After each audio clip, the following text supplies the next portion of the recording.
So I don't know if anybody knows what this week is the anniversary of. Anybody aware of what this week is the anniversary? We got somebody in the back. You might have been here first service too. That's why you know. It is the week 5 years ago that everything in our world shut down.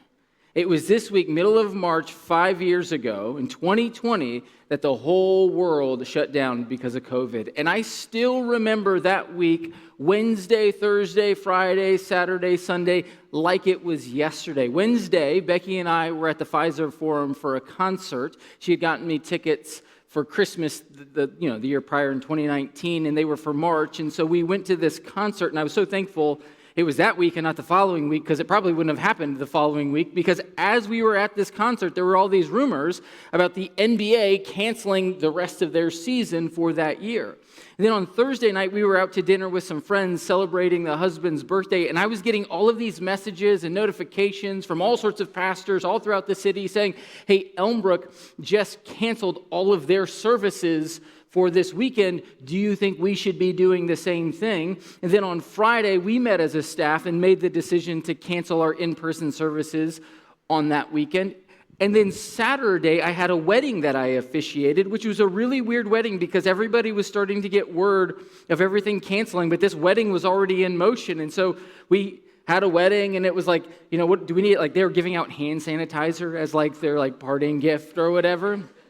And everyone's like, stay safe, wash your hands. And then Sunday, I walked into the building for the first time on a Sunday morning with nobody else here, and we put together a really crummy live stream service just to connect with our church. It's like that week and that season lives in people's memories as for different generations, the JFK assassination, for 9/11, for those who remember those events. It is going to be one of those things that is marked in our memories as the week the world was turned upside down. And if the stress of just that in and of itself wasn't enough, as we move through the next few months, all of these other cultural things were happening that were only compounding the stress that everybody was feeling. All of this social and political tension was mounting through the spring into the summer. And what was really interesting in that season was that it seemed as though everybody became an expert in all of these things. Whether it was medical, social, political, like everybody became an expert, and everybody was sharing their opinion quite significantly, quite boldly about why they think we should be doing what we were doing, whether it was something about masks or social distancing or in-person versus virtual school, or whether or not it was appropriate to stand with other ethnicities to show solidarity, to unite our country since we were so divided. All of these things were just in our face constantly for like 6, 7, 8 months, just right there. And what was happening, depending on your views, it wasn't uncommon for people to lose relationships because maybe you had different views on any one of these issues from the other people in your life. And what I noticed in my life during that season is that I had this tendency to avoid talking about those things with everybody. Because you just didn't know. It was like a landmine. Like, if I say this about that issue, how is this person going to react? Do we see things the same way? Are we going to be on the same page? There was all of this internal tension in my life during that season. And sometimes I'd be in situations where I'm in a conversation with a group about a specific subject, and I'm learning through the conversation that I view this certain topic differently than everybody else in the group, and I feel like the odd one out, and then the group starts talking at me as though I agree with them, and I'm finding myself in this situation like what do I say? Like, do I actually say, I see it a little bit differently, but since there's 5 of them and they're all very adamant about this one position, what should I do? And so I would just stand there and go, just smile and nod. Anybody else remember that? Yeah. And sometimes it was over very trivial issues. Sometimes it was like very simple things that didn't have significant consequences, but yet we had strong opinions. So I can remember I was having coffee with this one guy. We had been for like the last 4, 5, 6 months in an online ministry group. We were part of the same cohort group. We had never met in person because of the pandemic, but we had been on this cohort online group for about 4, 5, 6 months. It was August, and he reached out to me. He's like, hey, man, we've been on this group for a while. We both live in Milwaukee. Why don't we grab coffee sometime and we'll just connect and get to know each other? I was like, oh, that'd be great. So we meet for coffee. We make sure we social distance. We're outside. Everything, is above board and all that. And we just start getting to know each other, learning each other's stories. And somewhere along the way, because it was the beginning of August, the NFL preseason was about to start. We were just talking about different things changing in our culture because of COVID. And we started to reference how the NFL season that year was going to be played with no fans in the stadium, and how strange and how weird that would be. And then he starts to talk very adamantly about how he feels like the NFL having their season is very foolish, and it's unwise, and it's risky, and people are going to lose their lives, and it's not going to be okay. And I'm sitting there in that coffee meeting with this guy who I've just met thinking, I'm really excited about the NFL season. Like, it's been one of my big angst moving through the spring and summer. Like, will football actually happen? Because it's my most favorite thing of the fall. From September through January, Sunday afternoon, I go home, I take a nap, I make pizza, I watch football. That's what I do. If you want to know what I'm doing on Sunday afternoon, that's it. That's what I do. And so I was just like ecstatic that there was going to be football, and he was like, this is so dangerous. And I remember sitting there thinking, like, what do I say? I've just met this guy. I kind of want to be his friend. But I also don't want to risk rejection in this moment. And so I just went along, and I was like, yeah, we'll see how it goes. Go Packers, I guess, Now, moments like that actually still exist today. The issues may have changed, but that tension is still present. And within the scope of our faith, Jesus normalizes that this tension is a regular part of what it means to follow Jesus. Meaning, Jesus says, in no uncertain terms, that following Jesus in our country, in our culture, in the world today, could very well cause ridicule and rejection. Just this morning, in my inbox, I'm on some New York Times email list, and there was an article about some new voice in the evangelical world who is starting to make more and more statements about how it's going to be that much harder to be a Christian in America as we move forward. And Jesus normalizes that. Jesus says, yes, you are going to face opposition in being my follower. And where we're at in the book of John, Jesus has spent an evening with his disciples, teaching them, telling them in John 15 and 16, don't be surprised if the world hates you. Don't be surprised if the world rejects you. There will even come a time, he says, when the world will kill you thinking they're doing a service to God. Don't be surprised that you face opposition. Jesus normalizes the tension of counting the cost and following Jesus as being a real reality for Christians and disciples. And so the question is, when you're in a situation where having a different viewpoint, being distinct, making a stand for what you believe in is going to cost you, how will you respond? How will you respond? And in our passage today, we come across a story of one individual who finds themselves in that very moment. And we are invited as the reader to place ourselves in this story alongside this disciple and wrestle through, how would I respond if I myself was there? Now, where we've been through the Gospel of John, we're up to this point where Jesus is in the final hours of his life. And as we crossed into chapter 13, we enter into this scene where Jesus is having his final meal with his disciples.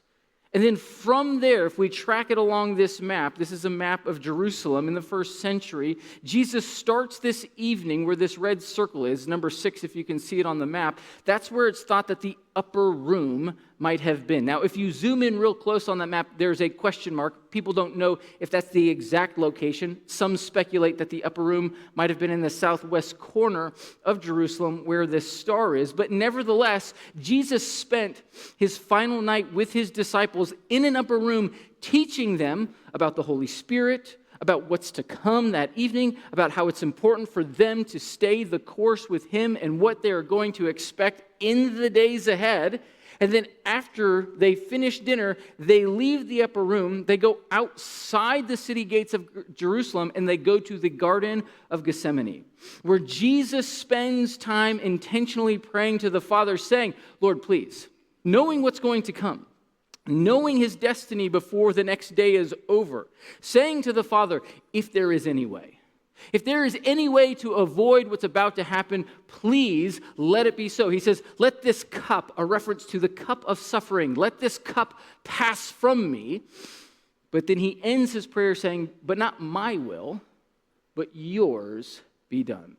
After he finishes praying, Judas, one of the disciples, shows up with a detachment of soldiers. Could have well been 100, 200 soldiers with weapons, torches, and lanterns, all looking for Jesus to arrest him and take him to the high priest. Jesus leaves the garden in chains, all of the disciples having fled, and they take him to the home of the high priest back inside the city walls of Jerusalem. And that's where we pick up our story today. Jesus having left the garden in chains under arrest. Verse 15, Simon Peter and another disciple were following Jesus. Because this disciple was known to the high priest, he went with Jesus into the high priest's courtyard. But Peter had to wait outside at the door. Now imagine Peter in this moment, standing outside this courtyard by a gate, and imagine the emotional swing he's just had.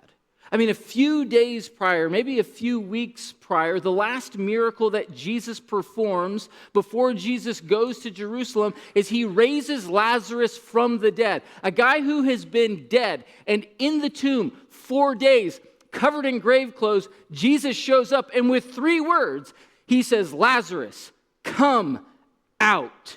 And a dead man stands up on his own power and walks right out of the tomb. A few days after that, Jesus rides into Jerusalem on a donkey, being hailed as King of Israel with the streets cleared, making a path for him, people celebrating, saying, Hosanna, Hosanna in the highest, he who comes in the name of the Lord, waving palm branches to celebrate his arrival. And Peter is right there, right behind him, thinking to himself, this is our moment. This is our time. The King is coming to Jerusalem. We are going to see the kingdom of God come to earth at last. This is going to be an amazing Passover week. And then just a few moments ago, in the garden, in the shroud of the evening, Jesus getting hauled away as a criminal. And now Peter is at a loss. What has just happened over the last few hours? This is not what I expected for Thursday of this week to hold. What in the world am I supposed to do next? He's standing outside this gate, a servant girl beside him. Imagining he's fidgety, he's anxious, he's trying to see inside the gate, he's wondering what's going on. How am I out here? Do I need to be in there? And then we're told, the other disciple, who we're never told who this disciple is, this other unnamed disciple, who somehow knew the high priest, came back and spoke to the servant girl on duty there and brought Peter in. And as Peter is walking through this gate, this servant girl says to him, you aren't one of this man's disciples too, are you? She asked Jesus. And this is where Peter's unraveling begins. Because she's able to identify, oh, this disciple, this other unnamed disciple, I know that he is a follower of Jesus, and so it would be a natural connection. If he is bringing this individual into, he must also be a disciple. Aren't you one of this man's disciples too? And then Peter says 3 simple words. He replied, I am not. I am not this man's disciple. And what I wonder in this moment is, what was the other unnamed disciple thinking?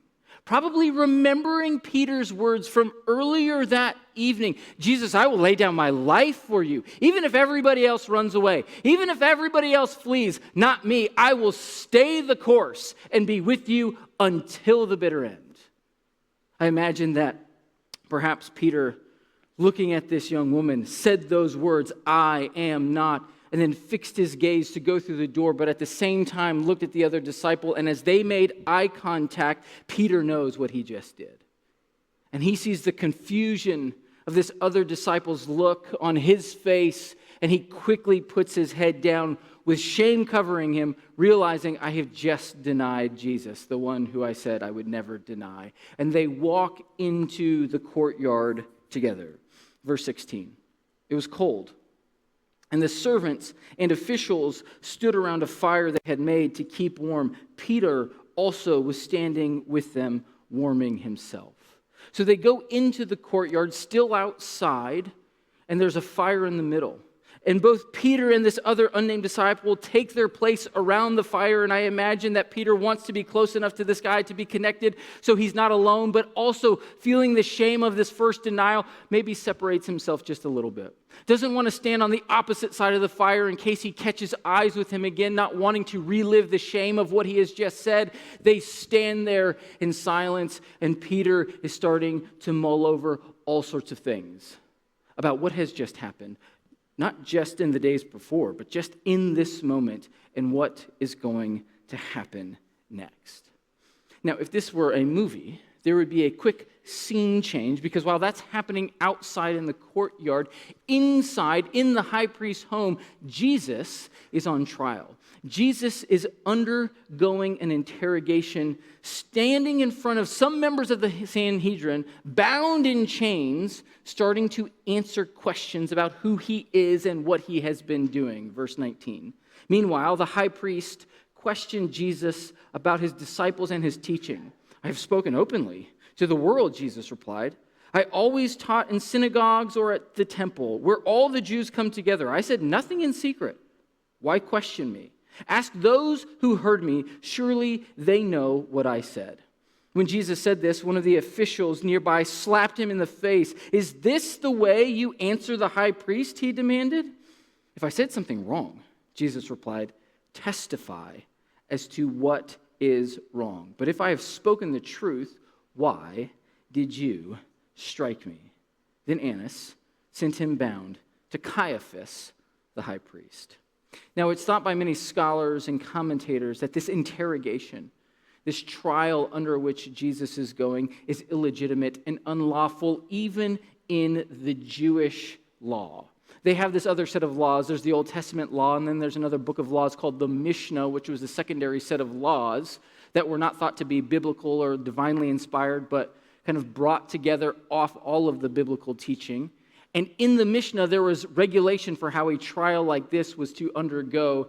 And these guys are breaking all kinds of rules for how they are supposed to lead a trial. Here's a few. One, first, it's happening in the evening. The Mishnah says you should not have a trial that takes place during the night. It's the middle of the night at this point. They're unlawfully interrogating Jesus. Two, it says if a capital offense is on the horizon, if the death penalty is in play, there should always be 2 days of hearings, not just one. Jesus never makes it through 1 day of hearing, let alone having a second. There is no evidence to what Jesus did. Jesus even calls on this. There are no witnesses for. Jesus even mentions this. Go call somebody else, bring a witness in, and let them testify because I know that I have done nothing wrong. It also says that whenever an interrogation is going on, questions should not be directed to the one on trial, but it should always be given to a witness. The witness testifies on behalf of that who's on trial. Jesus names that. Where are the witnesses? There are no witnesses here. And they, who are the religious leaders, know. They know that what they are doing is illegitimate and unlawful, but they are determined to kill Jesus.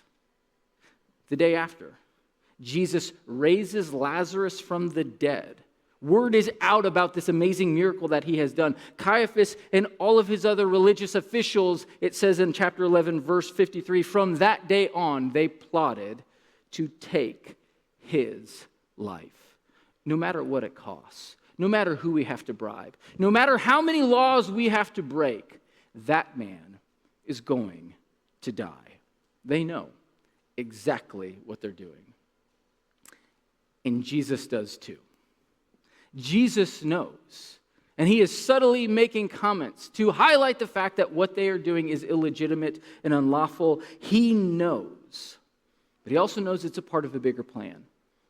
It's part of a bigger plan that his Father has set in motion, and his job is to follow through on this plan. So therefore, he doesn't fight against it. He surrenders to it, and ultimately in this moment, Jesus is faithful.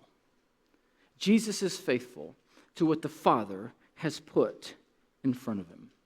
Now, this is just a glimpse of the trial and the interrogation that Jesus would have experienced. There's another time marker in one of the other Gospels for this season, in this moment, and it says at one point an hour, at least an hour has gone by, if not more than an hour, of Jesus being unlawfully interrogated. And so if this is a movie, after this quick snapshot of Jesus' interrogation, you go back to the courtyard, and Peter is now, again, around this fire with the other unnamed disciple and whoever else is there. And I don't know if you've ever had an experience where it's cold, it's late at night, you're sitting around a fire, and there's something about a fire that just lulls you in. It almost lulls you into a trance. The warmth washing over you, the crackle of the fire, the pop of the sparks, the mesmerizing flames that dance above the wood, it just draws you in. And Peter's been up all night. It's cold. Certainly he's sleepy. And I wonder if he's just lulled into a trance about all the things that have happened and just in his own head. And if he is, what happens next snaps him out of that trance right away. Verse 25. Meanwhile, Simon Peter was still standing there warming himself. So they asked him, "You aren't one of his disciples too, are you?"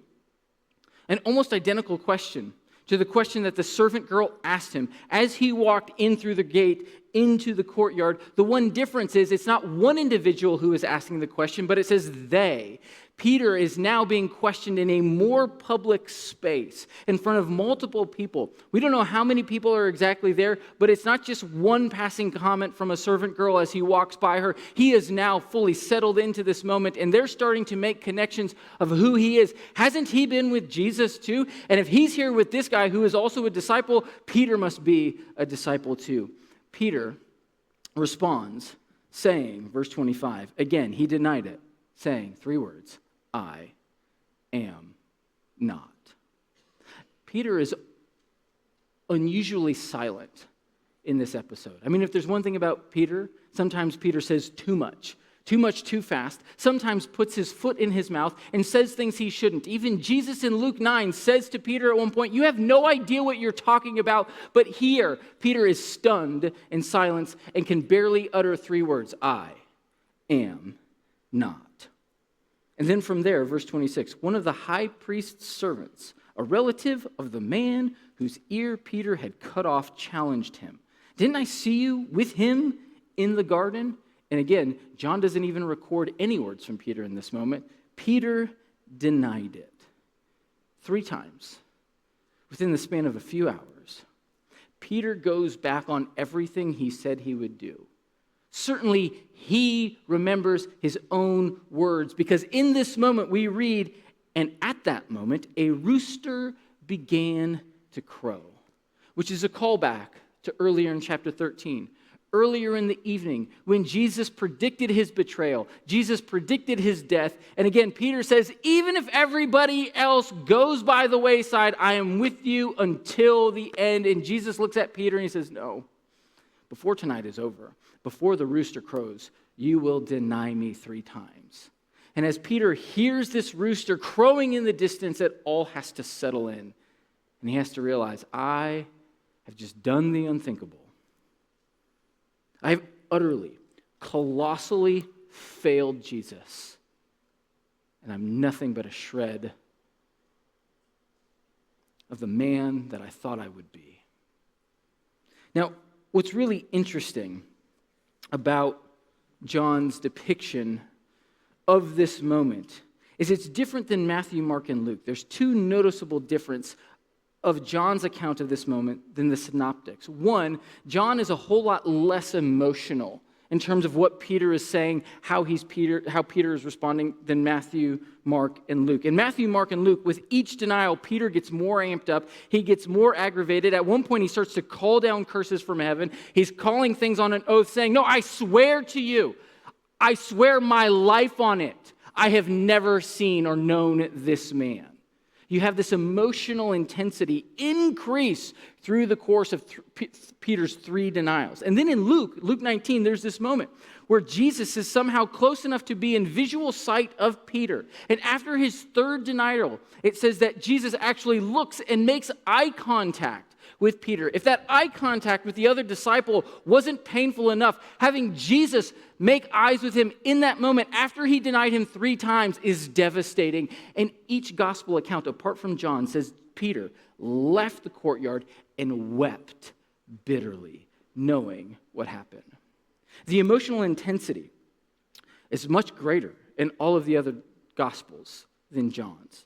And then you find those 3 denials are all sequential, one right after the other, where John breaks the first one apart from the second 2, which makes me wonder.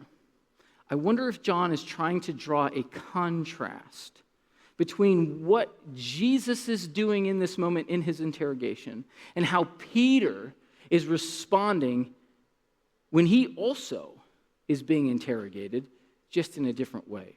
And you notice that there are 3 specific things that Jesus is doing that are different from Peter in this moment. The first is that Jesus has conviction. Jesus has conviction about who he is. If we go back to chapter 13, the beginning of this section, it says that Jesus knew. He knew all things. He knew that he came from the Father. He knew that his hour had come, which was a reference to his death. He knew he was going to die. He ultimately knew that he was going to return to the Father. He knew the plan that the Father had set out. He knew it all, and he willingly surrenders to it because he has the conviction around this is the way that this is the way that my Heavenly Father is going to bring redemption and restoration to the entire world. Jesus is operating out of conviction of what he knows to be true, where Peter is compromising everything he said he would do in this moment. He compromises it all and stays back. He says earlier in the night, "I will lay down my life for you." And in one fell swoop, he undoes it all.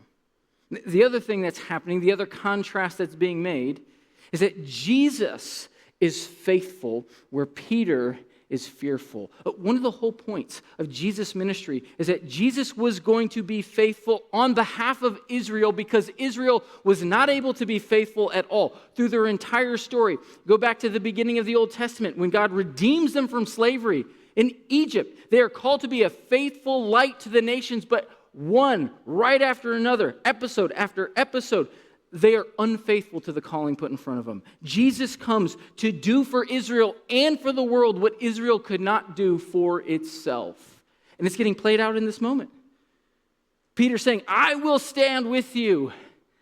And right away, backing down on his word. Jesus is faithful where Peter is fearful. And what you see before this episode is over, before the night is over, Peter goes and runs away with all the other disciples, and they're behind a locked door because it says they are afraid of the religious leaders.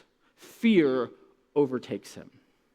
And then the last thing you see in this moment is that Jesus is operating out of a posture of self-sacrifice, where Peter is operating out of a posture of self-protection. It's said when Jesus is arrested and he says, "Hey, I'm the one you're looking for," essentially saying, "Let all of these others go."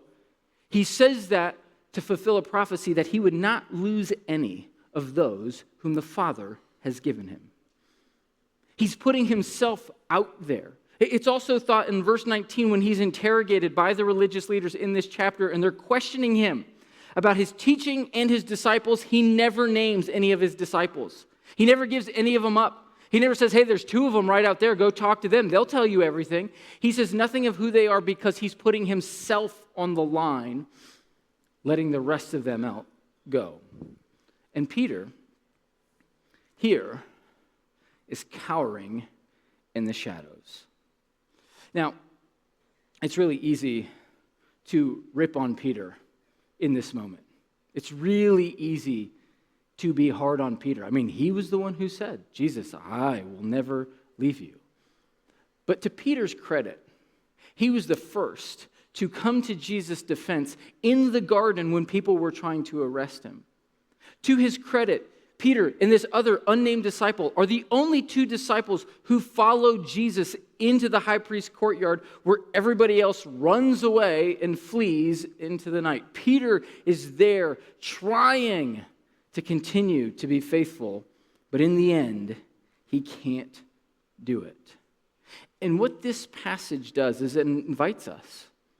It invites us to be honest with ourselves that we are all way more like Peter than maybe we think. Because we all have moments where fear, compromise, and self-protection rule out. You may never find yourself in a place where naming that you're a follower of Jesus will actually get you executed and killed, but we do live in a context where naming that you're a follower of Jesus might cost your reputation, it might cause you ridicule, it might even cause you rejection. I had two people in between services come up to me and say, like, I've experienced that. Just within the last year of my life, because of things I've said at my job, I've been rejected, my reputation has taken a hit because of what I've said. I also had somebody say, like, I knew it might take a hit, so I didn't say anything.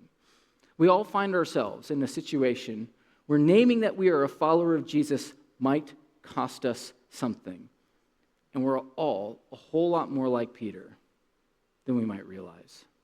One of the first moments that I can remember in my life where this became very real to me was when I was in high school.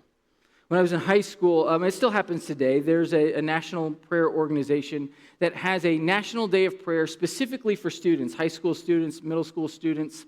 Usually it happens at the beginning of the school year in September, called See You at the Pole. The encouragement is youth groups across the country, anybody who's a follower of Jesus, go to the flagpole that is on the campus of their school, form a circle around it, and start their day praying for their school, for their community, to take a public stand that you are a follower of Jesus and desiring to live your life in honor of him. When I was a junior or so in high school, maybe sophomore, junior, our youth group decided to participate in that day of prayer. And I decided to abstain. Like, I knew where my locker was in our school was in this long front hallway that overlooked the courtyard where our flagpole was. Every day I gathered there with my friends for 10, 15 minutes. We hung out. Sometimes we would walk the halls, but we would often just congregate there. And I knew that all of my friends would see me praying at that flagpole, and I couldn't stomach what might come my way if they saw it. Now, they didn't know that that was my youth group praying that day. They didn't really know that I was a part of that youth group. But the thing that made a connection to me in that moment was through the courtyard comes trotting my older brother. And all of my friends noticed, Brian, isn't that your brother? Look what he's doing. Now, I was not like a super popular kid, but I was an athlete, so I knew a lot of people. I had a lot of friends. My brother was a bit of a weirdo. And if he was here today, I would say he's a bit of a weirdo in the front row, and he'd be like, yeah, that's true. Yeah. I mean, he showed up here a couple years ago, Christmas Eve service. He was visiting our family for Christmas Eve. He comes into the building with this big beard with red glitter all over it, shaking glitter all over the place. I'm like, Sean, what are you doing? It's like, Merry Christmas, here I am. That's just who he is. Bit off from time to time. So he walks through the courtyard. My friends see him there. They're like, hey, man, that's your brother. Look what he's doing. And they just rip on him for praying with his youth group, with our youth group, with my youth group, as I'm intentionally not out there. And I remember living with this shame that day, like, he has conviction and I'm a coward. My brother and I, as we were younger, were at odds a lot. But I so respected him that day because he took a stand and didn't care at all what others thought of him. And this story about Peter might make you think, well, what I need to do is I need to go out there, I need to deepen my conviction, I need to get courage, I need to put my neck out on the line, I need to count the cost, I need to go do all these things. But the truth is, I don't think this story is actually about Peter. And my encouragement to you isn't to go be better at being out there for Jesus. I think we should, but I don't think that's what this text is doing. I think what this text is doing within the scope of Peter's story as it plays out in the Gospels is that it's an invitation for us, like Peter, when we have moments of failure, to take our failures to Jesus, trusting that Jesus is faithful in the midst of our failures. I think that's what Peter's story is all about, because by the end of John's Gospel, Peter will be reunited with Jesus, and Jesus will intentionally, compassionately reinstate Peter to be the leader of this movement that will change the world days after Peter just said, I have never known this guy or seen him before in my life. What happens when you bring your failures to Jesus and you receive his compassion, his care, and his restoration, what it does is it changes who you are. You can't help but be changed by the love, grace, mercy, and compassion of God. I also saw that firsthand in my own life when I went off to college. I had this moment where I felt shame about not standing up for my faith, and my brother did, and then I go off to college and I get another chance at doing just that. When I was in college, our campus ministry, I did this campus outreach called the I Agree With campaign. For 2 weeks, they were going to plaster signs all over the school that said, I agree with so-and-so, and insert somebody's name. And then for another week, people who agreed with that person were going to wear t-shirts that said, I agree with so-and-so. And the whole point of the outreach is to start raising questions. Who is this person? Who are these people who agree with him? And what do they agree with him about? And then that individual would write a statement of faith, publish it in the school paper, and say, open invitation to all of campus, if you want to meet this guy and hear what he believes, come to this place and time and you'll hear more about him and what he believes. So our campus director came to me and said, Brian, we want you to be that guy. We want it to be, I agree with Brian. And I was like, oh, that's great. I'm honored, but I said to him, let me pray about it. I had no intention of praying about it. I just needed a little space to figure out how I could tell them no without having to, lose any sort of credibility with our campus director. But in my own series of time with the Lord, it was like the Lord said to me so clearly, like, Brian, here's an opportunity for you. And I remember that moment where my brother stepped out in faith and prayed with our school youth group, and I cowered in the hallway. Jesus saying, you never know what I might do if you step out in faith. And so I eventually came around and I did it. I said yes, and I finished my testimony. I put a thing in the school paper. I gave a presentation to 70-some people, mixed crowd, some followers, some campus ministry folks, a lot of people who weren't. And I found myself saying, if I could do that, not knowing what the that was, if I could do that for a living, I would.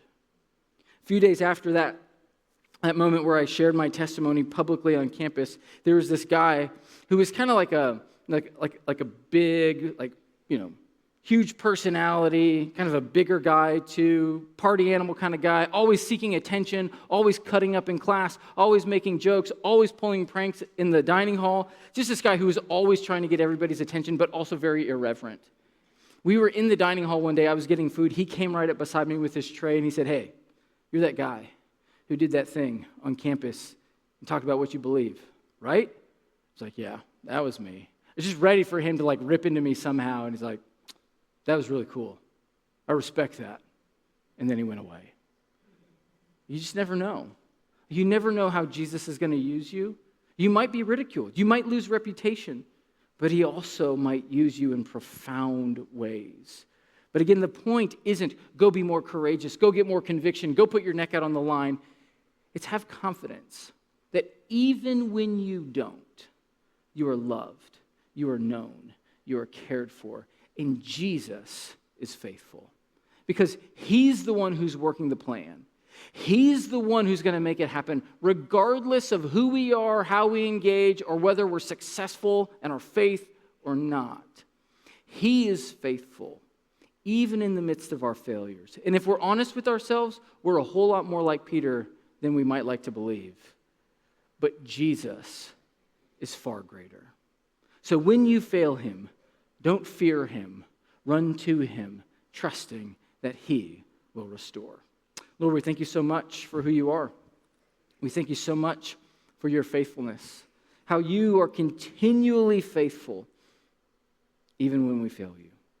Lord, that is the good news of the gospel, that you are the one who provides salvation, that you are the one who changes us, that you are the one who gives us chance after chance when we don't do it right, when we make mistakes, to be the person who you called us to be. And so, Lord, I pray that for anybody here this morning who's feeling the weight and shame of not measuring up, that they would run to you, and that they would know that you are a good and gracious God who will receive them, love them, demonstrate compassion, and invite them to try again. So, Lord, may we be people who run to you even in our failures. Amen.